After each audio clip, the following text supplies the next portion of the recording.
దేవునికి స్తోత్రం. ప్రియమైన దేవుని ప్రజలారా, మీ అందరికీ ప్రభువైన యేసుక్రీస్తు నామములో ఈ రాత్రి కాల సమయంలో మరొకసారి ప్రత్యేకమైన వందనాలు. దేవుని యొక్క సన్నిధిలో మనం ప్రతిదినము దేవుని వాక్యాన్ని ధ్యానం చేస్తూ కొద్ది నిమిషాలు దేవుని మాటలను ప్రకటించడానికి దేవుడు నాకు ఇచ్చిన సమయాన్ని బట్టి నేను దేవుని సన్నిధిలో ఎంతో ఆ కన్నీరు కారుస్తూ ప్రార్థిస్తూ ప్రభువా నీ మాటలను అందించాలి, ఎవరినో ఒకరిని బలపరచాలన్న ఉద్దేశంతో ఈ యొక్క కార్యక్రమం మొదలు పెట్టడం జరిగింది. దేవుని స్తోత్రం కలుగును గాక. ప్రియమైన దేవుని ప్రజలారా, మనమందరూ కూడా చిన్న ప్రార్థన చేసుకొని మనం ముందుకెళ్దాం. ప్రేమ స్వరూపుడైన మా తండ్రి, కృపగల మా యేసుక్రీస్తు ప్రభువా, నీకు వందనాలు. ఈ రాత్రి మరొకసారి నీ పాద సన్నిధిలో చేరి నేను స్తుతిస్తూ ఆరాధిస్తూ నీ నామమును గణపరచడానికి ఇచ్చిన ఈ సమయాన్ని బట్టి నీకు స్తోత్రాలు చెల్లిస్తూ జస్టిమెంట్స్ అంతా నీ నామలు తొలగిపోవును కాకని ప్రార్థిస్తూ మహిమ తొలిపి సాయించమని, అలాగే ప్రభా ఈ యొక్క ప్రోగ్రామ్ని ఎంతమంది చూస్తున్నారో వారందరినీ కూడా ప్రభా మీరు దీవించి ఆశీర్వదించండి. వారికి మంచి మనసు కలగచేసి అయా ఇంట్రెస్ట్గా నీ లేఖనాలు కృపదయ చేసి మహిమ తొలిపి సాయించమని యేసు నామం ప్రార్థిస్తున్నాము తండ్రి, ఆమేన్. మంచిది దేవుని బిడ్డలారా, దేవుని యొక్క సన్నిధిలో మనము ప్రతిరోజు మరి ప్రభు యొక్క మాటలను నేర్చుకుంటూ గత 2-3 రోజుల నుంచి నిన్నటి దినాన సమయం సరిపోదు, వేరే ఊర్లోకి పరిచయకి వెళ్ళాల్సి వచ్చింది. రేపు ఒక ప్రోగ్రాం ఉంది. భద్రాచలం ప్రాంతంలో నాయకులు వస్తుండగా అక్కడికి వెళ్తున్నాం. ఎల్లుండి కూడా ఒక ఊళ్ళో ఆల్ నైట్ ప్రేయర్ ఉంది. ప్రభు ఇచ్చిన అవకాశాన్ని బట్టి ముందుకు వెళ్ళటం జరుగుతూ ఉంది. మనము ప్రార్థన గురించి ఒక 3 days నుంచి మనం మాట్లాడుకుంటూ వస్తున్నాం. ప్రార్థనలో దేవుణ్ణి బ్రతిమలాడుకున్నట్టు అనే విషయాన్ని గురించి మాట్లాడుతూ ఈరోజు కూడా దేవుని సన్నిధిలో మరొక ప్రార్థన, క్లుప్తమైన ప్రార్థన, క్లుప్తంగా ప్రార్థించాలి. క్లుప్తంగా అంటే చాలా క్లారిటీగా మనం చేసే ప్రార్థన దేవునికి అర్థముగా, అంగీకారముగా, స్పష్టముగా ఏ విషయం కోసమైతే మనం ప్రార్థన చేస్తున్నామో ఆ విషయాన్ని గురించే ప్రార్థన చేయాలి. ఎందుకంటే బైబిల్లో చాలామంది భక్తులు ప్రార్థించారు. వారి ప్రార్థన దేవుని సన్నిధికి చేరిందని బైబిల్ సెలవిస్తుంది. బైబిల్లో చక్కని ప్రవక్తలు, పెద్ద ప్రవక్తలు, చిన్న ప్రవక్తలు, అపోస్తులు, వారు చేసిన ప్రతి ప్రార్థన కూడా దేవుని సన్నిధిలో ఉన్నది కనుక వారు చేసిన ప్రార్థనకు జవాబు వచ్చింది. వారు దేవుణ్ణి వేడుకున్న విధానము వేరుగా ఉంది. ఈరోజు మనము చేసే ప్రార్థనలు వేరుగా ఉన్నాయి కాబట్టే మన ప్రార్థనలకు అంత త్వరగా జవాబు రాలేకపోతుంది. కారణం ఏంటంటే మనం చేసే ప్రార్థన చాలా గలిబిలిగా ఉండటం వల్ల, చేసే ప్రార్థన క్లారిటీ లేకపోవటం వలన మన ప్రార్థనలకు జవాబు రాలేకపోతున్నాయి. బైబిల్లో ఒక భక్తుడు ప్రార్థన చేశారు. ప్రభుచిత్తమైతే ఒక 2 భక్తుల గురించి మనం చూసుకుందాం. మొదటి రాజుల గ్రంథం, రాజుల మొదటి గ్రంథం, దాంట్లో మనం చాలా క్లియర్గా ఏలియా గారు చేసిన ప్రార్థనను మనం చూసుకోవచ్చు. ఏలియా కర్మేలు పర్వతం మీద ప్రార్థించినప్పుడు ఆయన చక్కని ప్రార్థన చేశాడు. ఇశ్రాయేలు గురించి ప్రార్థన చేసి ప్రభు దగ్గర చాలా క్లారిటీ అయిన ప్రార్థన. మొదటి రాజుల గ్రంథం మనం చూసినట్లయితే అక్కడ 18వ అధ్యాయము 36వ వచనములో, అస్త సమయమున నైవేద్యములు అర్పించు సమయమున ప్రవక్తగు ఏలియా దగ్గరకు వచ్చి ఇలాగు ప్రార్థన చేశాను.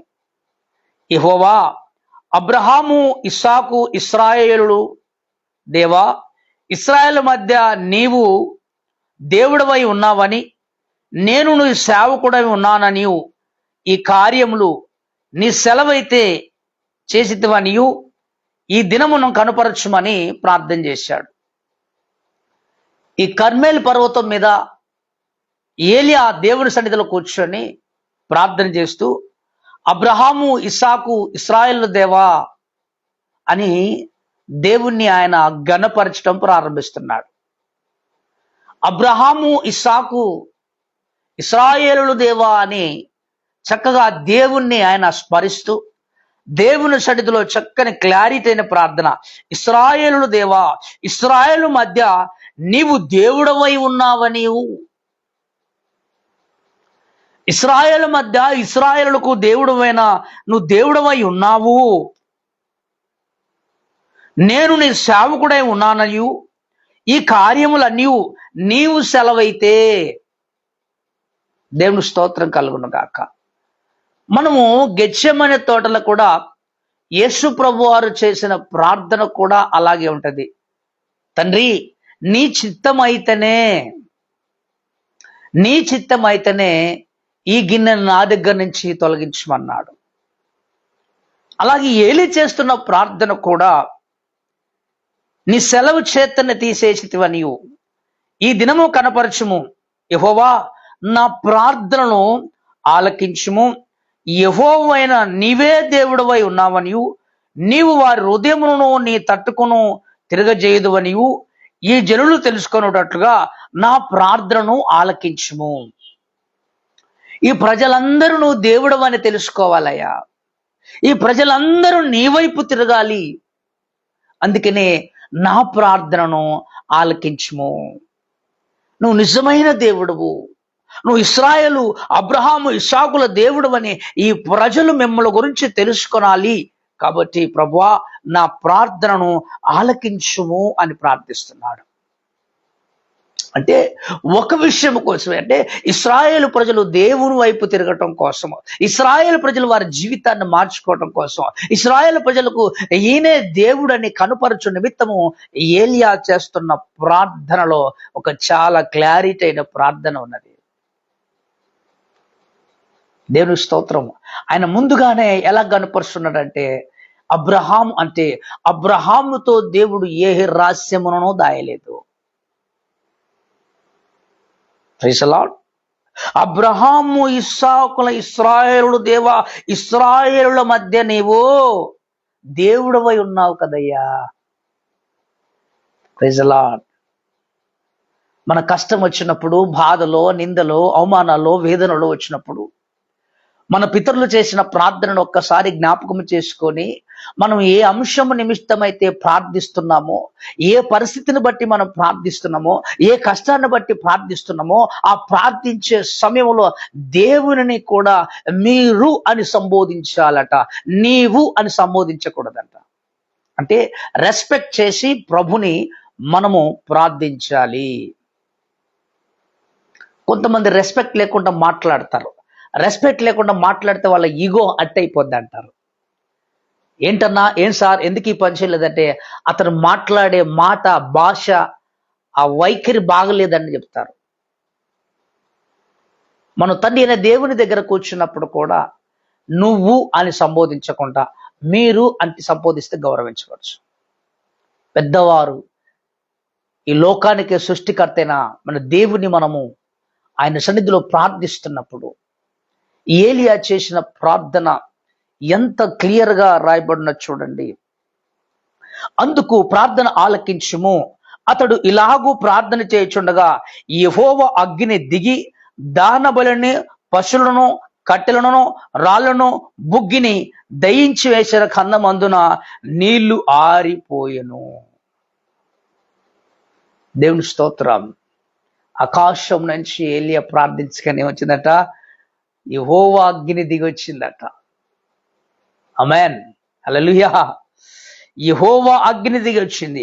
అంతటా జనులందరూ అది చూసి సాగిలపడి యెహోవా దేవుడే, యెహోవా దేవుడే అని కేకలు వేశారు. దేవుడు చేసిన కార్యాన్ని బట్టి, ఏలియా చేసిన ప్రార్థన బట్టి ప్రభు తన యొక్క ప్రత్యక్షతను, తండ్రి అయిన దేవుడు తన యొక్క అగ్ని భూమి మీద కుమ్మరించి అక్కడ ఏంటట, పశువులను, దానబలను ఏం చేశాడు, దహించి వేశాడట. ఎంత గొప్ప ప్రార్థన చూడండి దేవుని బిడ్డలారా. ఒక అంశము నిమిత్తమే క్లుప్తంగా మన తండ్రికి వినబడేటట్టుగా ప్రార్థన చేయాలా. మీరైనా నేనైనా ఎవరమైనా ప్రభు బిడ్డలుగా భూమి మీద ఉన్న వాళ్ళందరూ కూడా. ఆమేన్. క్లుప్తంగా క్లియర్గా ఒక విషయాన్ని బట్టి మనం ప్రార్థన చేసుకుంటూ వెళ్తా ఉంటే దేవుడు మన ప్రార్థనను ఆలకించి తన కార్యము ఎలా జరిగించాలో, ఆయన ప్రత్యక్షత ఎలా మన దగ్గరకు వస్తుందో అది అంత కూడా తండ్రి స్వాధీనములో ఉంది కనుక మనం చేసే ప్రార్థన క్లుప్తంగా వివరణగా దేవుని దగ్గర ఏలియా గారు అబ్రహాము ఇస్సాకుల ఇశ్రాయేలుడు దేవా, ఇశ్రాయేలు మధ్య నువ్వు దేవుడవై ఉన్నావని ఈ ప్రజలు తెలుసుకున్నట్టుగా, ఈ ప్రజలు నీ తట్టుకు తిరగాలంటే, ఈ ప్రజలు దేవుడై తెలుసుకోవాలంటే, ఈ ప్రజలు నేను నమ్మాలంటే ఒక అద్భుతమైన కార్యము జరగాల్సిందే.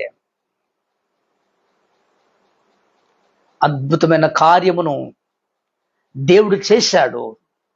వెంటనే ఆ కార్యాన్ని చూసి నిన్నటి దాకా నిర్లక్ష్యంగా ఉన్న ప్రజలు, నిన్నటి దాకా ఒకవేళ పట్టించుకోకుండా దేవుని గురించి ఆలోచించకుండా వ్యతిరేకంగా తిరిగిన ప్రజలందరూ కూడా వెంటనే ఆ కార్యమును అగ్ని దిగిరాగానే, వెంటనే ఎంత దశం అయిపోగానే ఏం చేశారట, వెంటనే ప్రజలందరూ కూడా ఏం చేశారట, యెహోవా దేవుడే, యెహోవా దేవుడే, యెహోవా దేవుడే అని కేకలు వేస్తున్నారు. అట్లా దేవుని ప్రజలారా, దేవుని కార్యాలు ఎంత అద్భుతంగా జరుగుతాయి చూడండి.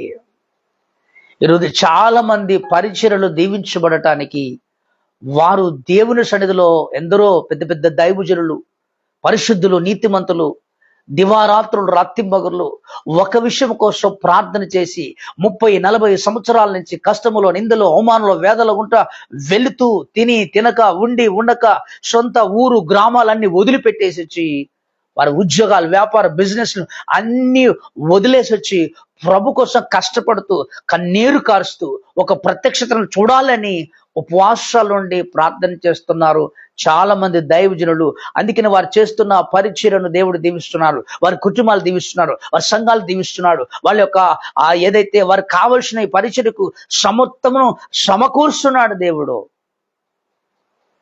అందుకనే ప్రజలు అనేకముగా తండోపతండాలుగా ప్రజలు దేవుని దగ్గరకు వెళ్తా ఉన్నారు. ఈ దైవజనుడు ప్రార్థన ద్వారా ఈ కార్యాలు జరుగుతున్నాయి. నిజముగా దేవుని ప్రసన్నత, దేవుని యొక్క అభిషేకము ఈ స్థలములో పనిచేస్తా ఉందని ప్రజలు ఉరుకుతా ఉన్నారు చాలా మంది. ఈ భారము ఎప్పుడైతే దేవుని బిడ్డలకు, ఒకవేళ మీరు సేవకులు కాకపోవచ్చు కానీ ఈ వాక్యం వింటున్న దేవుని బిడ్డలారా, నీ కుటుంబ పరిస్థితిని బట్టి, నీ కుటుంబంలో నీ బంధువుల మధ్య, స్నేహితుల మధ్య, నీ ఇరుగు పొరుగు వారి మధ్య దేవుడు నీ కుటుంబంలో ఒక అద్భుతమైన కార్యము చేయాలి అంటే మీ ప్రార్థన క్లుప్తంగా ఉండాలి. మీ ప్రార్థన వినసొంపుగా ఉండాలి. మీ ప్రార్థన దేవునికి అంగీకారముగా క్లియర్గా అర్థమయ్యేటట్టుగా ఉండాలి. ప్రైజ్ ది లార్డ్, హల్లెలూయా. ఎంత క్లుప్త ప్రార్థన!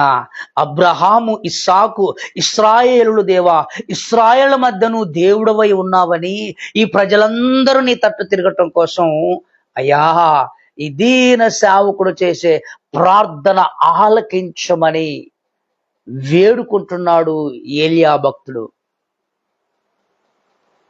అందుకనే ఏలియా ప్రార్థన చేసినప్పుడు ఆకాశము నుంచి ఏమాగిపోయిందట, వర్షం 3.5 సంవత్సరాలు వర్షం పడలేదు.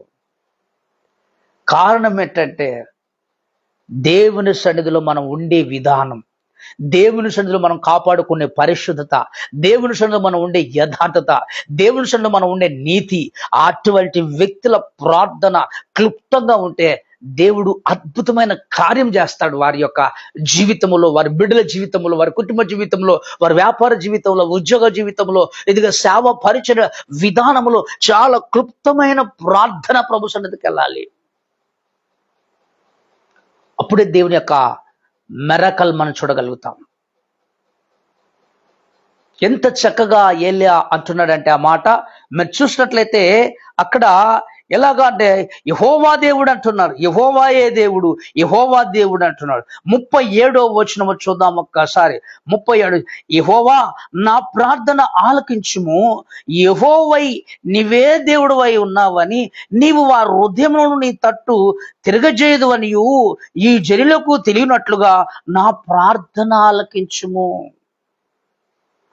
జనుల హృదయాలన్నీ కూడా నీ వైపే తిరగాల ప్రభువా అని ప్రార్థిస్తున్నాడు. దేవుని స్తోత్రం. దేవుని వైపు, మానవుల వైపు మన హృదయం తిరగకూడదు. దేవుని వైపు మన హృదయాలను తిప్పుకోవాలా. దేవుని వైపు నీవు తిరిగితే దేవుడు నీ వైపు తిరుగుతాడు. నువ్వు చేసే ప్రార్థన క్లుప్తమైన ప్రార్థనగా ఉండగలిగితే దేవుడు అద్భుతమైన కార్యం చేస్తాడు. ఏ కార్యము కోసమైతే నువ్వు కొన్ని రోజుల నుంచి ఏడుస్తూ ప్రార్థన చేస్తున్నావో, ఏ సమస్య అయితే నీకు కాకుండా ఆగిపోతుందో, దేవుని బిడ్డలారా, ఈరోజు ఈ యొక్క వాక్యాన్ని మనం బేస్ చేసుకుందాం. ఈ వాక్యాన్ని ఆధారం చేసుకుందాం. ఈ వాక్యం ద్వారా ఏలియా ప్రార్థించినట్లు క్లుప్తంగా మనం చేసే ప్రార్థన కూడా తండ్రి సన్నిధిలో క్లుప్తంగా చేసి ఒక అద్భుతమైన కార్యమును దేవుని దగ్గర నుంచి మనం పొందుకుందాం. Praise the Lord. హల్లెలూయా. అద్భుతమైన కార్యము జరగాలి. మన హృదయం స్థిరంగా ఉంచుకోవాలి, మన మనసు సదనంగా ఉంచుకోవాలి, పరిశుద్ధ జీవితాన్ని మనం కాపాడుకోవాలి. అప్పుడే ఏలియా గారు చేసిన ప్రార్థనకు ఒక జవాబు వచ్చినట్టుగా మన ప్రార్థన కూడా ఒక జవాబు కలుగునుగాక, వచ్చునుగాక, నీకొచ్చునుగాక, నీ కుటుంబం దీవించబడునుగాక, నీ జీవితంలో గొప్ప కార్యాలు దేవుడు కనులార చేసి నన్ను చూద్దువుగాక. Praise the lord. సమయం మించిపోలేదు దేవుని బిడ్డలారా. తెలుసో తెలియకు ఇంతవరకు చేసిన ప్రతి ప్రార్థన, ఒకవేళ నువ్వు గజిబిజితో, ఏదో ఆవేశంతో, ఉద్రేకంతో నువ్వు చేస్తున్నావే, ఉపవాసం ఉంటున్నావు, కన్నీరు గార్చునేమో, వ్యర్థమైపోయిందేమో. ఈరోజు ఈ మొదటి దినవృత్తాలు కదా, మొదటి రాజుల గ్రంథంలో నుంచి ఈ 18వ అధ్యాయము 36వ వచనాన్ని బేస్ చేసుకొని మనం ప్రార్థన ప్రారంభిస్తాం. ఈ ప్రార్థన ద్వారా దేవుడు మనకు జవాబు ఇస్తాడు. ఆనాడు ఉన్న దేవుడు ఈనాడు ఉన్నాడు. ఆయన నిన్న నేడు నిరంతరం ఏకరీతిగా ఉన్న దేవుడు. కాబట్టి దేవుడు మన జీవితంలో కార్యాలు చేస్తాడు. దేవునికి స్తోత్రం. మరొక వ్యక్తిని మనం చూద్దాం. బైబిల్లో నుంచి, ఒక పాత నిబంధన గ్రంథంలో నుంచి మరొక వ్యక్తిని కూడా మనం, ఆయన చేసిన ఆ యొక్క ప్రార్థన, ఆయన గురించి ఎక్కువగా బైబిల్లో అంత క్లుప్తంగా లేదు. ఆయనే ఎబ్బేజ్. ఎబ్బేజ్ ప్రార్థన ద్వారా కూడా దేవుడు అద్భుతమైన కార్యం చేశాడు ఆయన జీవితంలో.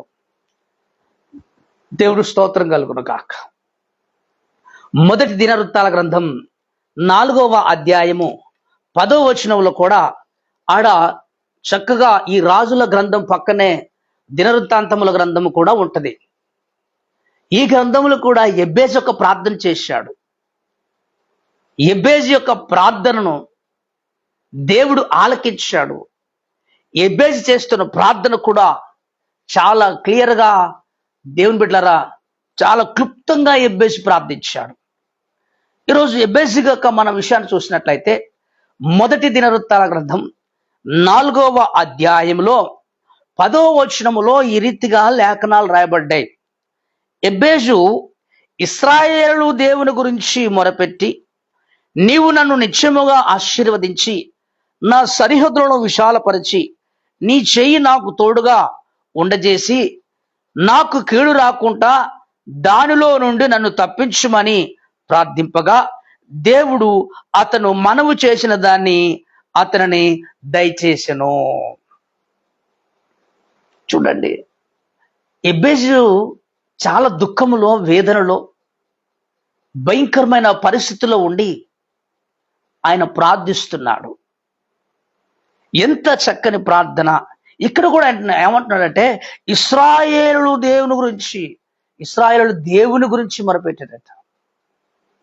ఇశ్రాయేలు దేవుని గురించి మొరపెట్టి, నీవు నన్ను నిత్యముగా ఆశీర్వదించి నా సరిహద్దులను విశాలపరిచి నీ చెయ్యి నాకు తోడుగా దయచేసి అన్నాడు.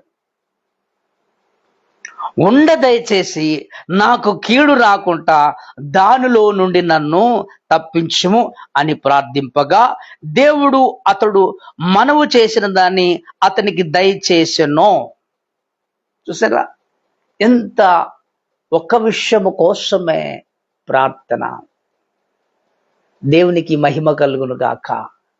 ప్రియా దేవుని ప్రజలారా, ఈ రాత్రి కాల సమయంలో ఈ మాట్లాడుతున్న దేవుని బిడ్డలారా, మీ అందరు కూడా చేసే ప్రార్థన చాలా క్లుప్తంగా ఉండాలి.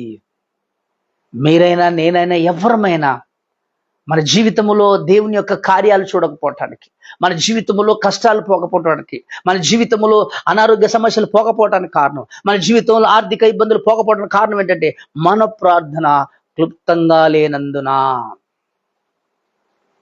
దేవుని స్తోత్రం. ప్రియా దేవుని ప్రజలారా, దేవుని బిడ్డలారా, దైవ సేవకులారా, సేవకురాళ్ళు, మీ అందరికీ కూడా ప్రభునామంలో ప్రత్యేకమైన వందనాలు ఈ రాత్రికాల సమయంలో తెలియపరుస్తున్నాను. అక్కడ ఏలియా గారు చేసిన ప్రార్థన ఎంత క్లియర్గా ఉంది, ఎబ్బేసి గారు చేసిన ప్రార్థన ఎంత క్లియర్గా ఉందో, ఈ రెండు లేఖనాలను బట్టి అయినా సరే మనం ఈ ప్రార్థనలో ఒకసారి మనం జ్ఞాపకం చేసుకొని, ఆనాడు వారు ప్రవక్తలు చేసిన ప్రార్థనలు దేవుడు ఆలకించాడు. ఈరోజు మన ప్రార్థనలు ఎందుకు దేవుడు ఆలకించట్లేదు అని మనకు మనముగా ప్రశ్న వేసుకోగలిగితే మనకు జవాబు చాలా క్లియర్గా దొరుకుతుంది. లేదా నువ్వు ఏదైనా కష్టముతో ఇబ్బంది పడుతున్నావో, బాధతో ఇబ్బంది పడుతున్నావో, కుటుంబ సమస్యతో ఇబ్బంది పడుతున్నావో, పిల్లలు లేక అవమానపరచబడుతున్నావో, నిందలు పడుతున్నావో, వేదన పడుతున్నావో నాకు తెలియదు. కానీ ఈ యొక్క రాజుల మొదటి గ్రంథం ఏలియా చేసిన ప్రార్థన 18, ఈ యొక్క 36 వచనాన్ని కూడా మీరు ఎత్తిపట్టి ప్రార్థన చేసి, లేదా దినవృత్తాలు 4వ అధ్యాయంలో ఈ 10వ వచనం ఎబ్బేసి ప్రార్థన చేసిన ప్రార్థన కూడా ఎత్తిపట్టి నువ్వు జ్ఞాపకం చేసుకుని ప్రార్థన చేయగలిగితే దేవుడు నీ జీవితంలో అద్భుతమైన కార్యం చేస్తాడు. రళవంచండి, ప్రార్థన చేసుకుందాం. దేవుడు ఇట్టి మాటలను దీవించి ఆస్వాదించి బలపరచును గాక. ఆమేన్. పరిశుద్ధమైన తండ్రి, కృపగల మా దేవ, జీవాధిపతి నీకు వందనాలు, స్తోత్రాలయ్యా. ఈ రాత్రికాల సమయంలో ఏలియా గారు చేస్తున్నాడు. అబ్రహాము, ఇస్సాకు, ఇశ్రాయేలుల దేవుడివై నువ్వు ఉన్నావు.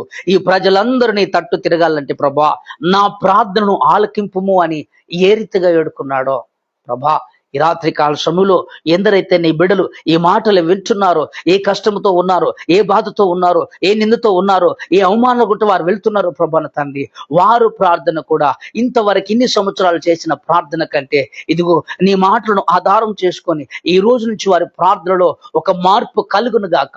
క్లుప్తమైన ప్రార్థన చేయగలిగిన మనసు వారికి కలుగును గాక. అద్భుతం జరిగించండి ప్రభా. ఎబ్బేజు చేసిన ప్రార్థన కూడా అయ్యా, ఏ కిడు రావద్దయ్యా, కిడులోంచి నన్ను తప్పించుమో అని ప్రభా ఏ రీతిగా ఎబ్బేజు అయా ఇరుకుని విశాలపరిచిన దేవుడు, సంఘసగర విశాలపరిచిన దేవుడు నీవు తండ్రి. నీ బిడ్డల జీవితంలో గొప్ప అద్భుతాలు జరిగించి మహిమతో నీవు సహాయించమని యేసు నామమున ప్రార్థిస్తున్నాము తండ్రి. ఆమేన్. Praise the lord.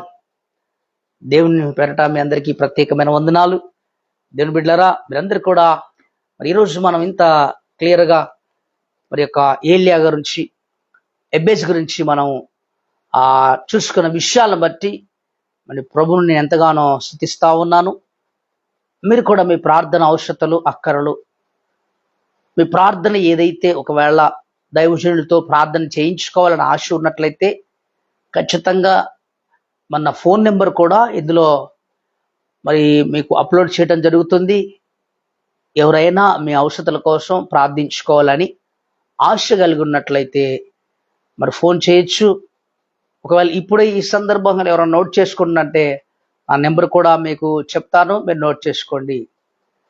నా ఫోన్ నెంబర్ వచ్చేసి 8374590421. ఈ నెంబర్కి ఫోన్ చేస్తే నేనే లిఫ్ట్ చేస్తాను.